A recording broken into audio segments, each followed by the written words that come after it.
What's the biggest tangible win that's come out of this in terms of maybe working towards cures of diseases or management or prevention? Do you have like ones that you can say like, hey, wow, this is really like starting to impact people's lives, either quality of life, extension of life, reduction of pain, or is it still in this sort of informational kind of understanding who we are mode?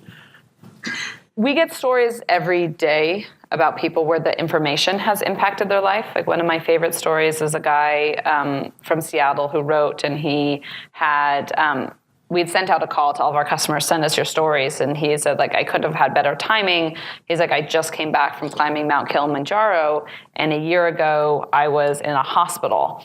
And I just assumed, looking back a year ago, I just assumed I was one of these like old 41-year-olds that couldn't exercise. And he had nasal problems, he had breathing problems. He thought he had postnasal drip. He'd had a bunch of surgeries, and he collapsed one day going up the stairs. And then his sister, I think it was his sister who got 23andMe and saw that she was a carrier for cystic fibrosis. And then that prompted him to get tested. And even though his father's a pulmonologist, he went and he got tested, and he found that he actually had sort of a subclinical case of cystic fibrosis. Holy cow. And with treatment, he was able to then leave and go hike Mount Kilimanjaro. So it's one of those feel-good stories where you're like, we just completely changed this guy's life. Right. Where like he suddenly, like he has the proper treatment, and he's able to really live now. And I'd say we get a lot of those stories also with the BRCA variants. So people who find that they're high risk for breast cancer and never would have known, and wouldn't have met traditional screening or reimbursement guidelines because they weren't of Jewish descent or they didn't have a family history. And I think those are the stories that, like, there's a clear, immediate benefit.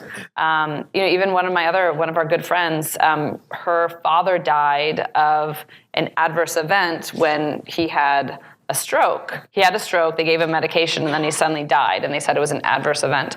And then she got her warfarin results, and she found that she's one of those people who has like significantly higher sensitivity to warfarin.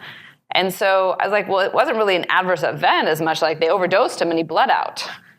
And so it's really useful for her to know. They killed him. A little bit, yeah. So it's a. I mean, I don't need to say it so bluntly, but I tried to soften it, him, like, hey, it's good that you know that. You should be aware in case you ever have this issue. You're very sensitive to this medication. Yeah. And so I think those have huge impacts from a research angle.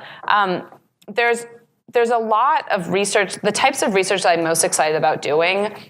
I mean, research discoveries take a long time to manifest, but part of one of the most interesting studies that we did early on that didn't end up holding up, but we looked at all of the people who have Parkinson's disease. We looked at all of them who are genetically high risk for Parkinson's disease, and then we looked at the people who are genetically high risk, over 70, and don't have the disease.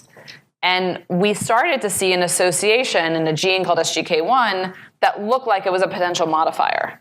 So we then did a partnership with Scripps to do the follow-up work on it. It didn't end up holding up, but it was at least and you should expect in research you will fail all the time. And in part of the culture we're trying to do is encourage people to fail.